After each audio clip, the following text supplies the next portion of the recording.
Aujourd'hui les gars, je vais vous présenter 4 animés insane à voir absolument. Et comme d'habitude, j'espère qu'ils vont vous plaire. Bon en tout cas, je sais pas si chez vous ça neige, mais en tout cas chez moi ça neige, du coup j'irai pas à l'école. C'est le mec, il a 25 ans, il va toujours à l'école. Bref, on va éviter de s'éterniser, comme d'habitude l'introduction finie, c'est parti pour les 4 animés insane à voir absolument. Monsieur Méchant est un alien humanoïde, membre de la Ligue du Mal, une organisation maléfique dont l'objectif est d'envahir la Terre et de réduire à néant l'humanité. Chaque jour qui passe, il lutte face à Red Akatsuki et les Rangers, les défenseurs de la planète, dans une interminable bataille à la vie ou à la mort. Mais ça, c'est uniquement lorsqu'il est en service. En effet, dès lors qu'il est en congé, Monsieur Méchant troque son effrayante apparence d'extraterrestre pour celle d'un humain, tout ce qu'il y a de plus normal, et profite d'un repos bien mérité à travers toutes sortes d'activités apaisantes. Cuisine, dégustation de glace ou encore visite aux zoos pour voir de mignons petits pandas, une pause est toujours la bienvenue entre deux activités malveillantes. Monsieur Villain's Day Off est un animé de 12 épisodes que vous pouvez retrouver directement sur Crunchyroll. Et oui, j'ai arrêté un petit peu les animés en cours de parution. Deux studios d'animation sont sur le projet. En premier, on a Shin-Ei Animation qui a déjà travaillé sur The Danger in My Heart. Et en deuxième, on a Synergy SP qui a déjà travaillé sur Major ou encore Beyblade. Bon, je vous avoue, cet animé ça change un petit peu. En plus, il est bien noté, les personnages sont sympas et rigolos, et l'animation est plutôt quali. Je vous avoue que si vous voulez poser votre crâne et regarder un animé, cet animé est fait pour vous. Donc n'hésitez pas et foncez.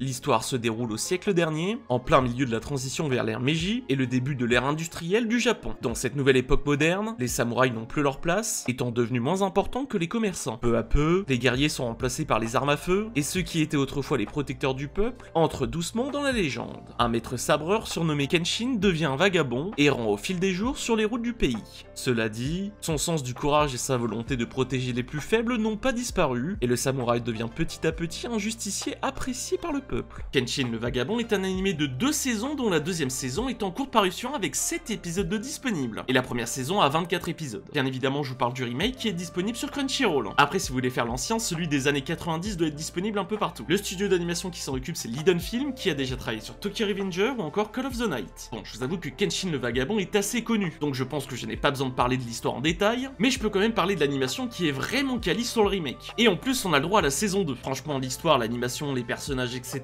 c'est vraiment quali, je vous le conseille, donc n'hésitez pas et foncez. J'en profite pour faire une petite pause dans cette vidéo pour vous inviter à vous abonner, activer la cloche pour rester averti des prochaines sorties vidéo, à commenter et liker, ça aide à développer la chaîne.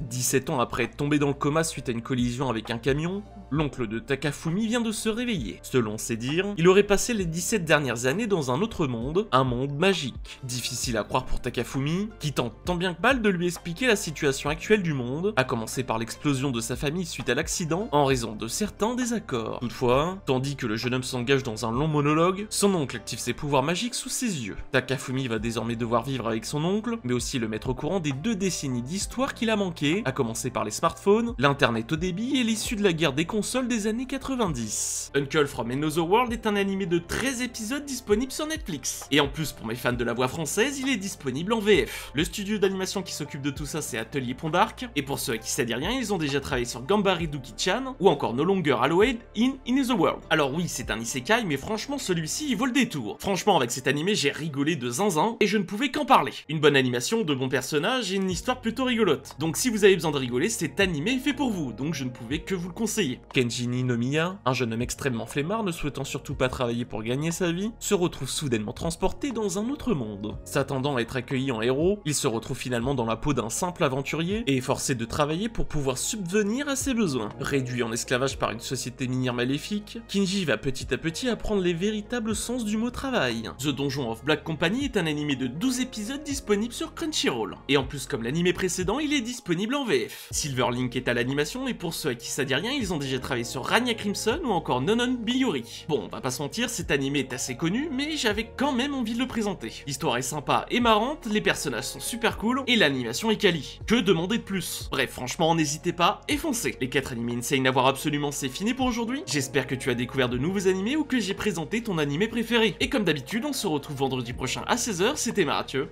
Ciao ciao.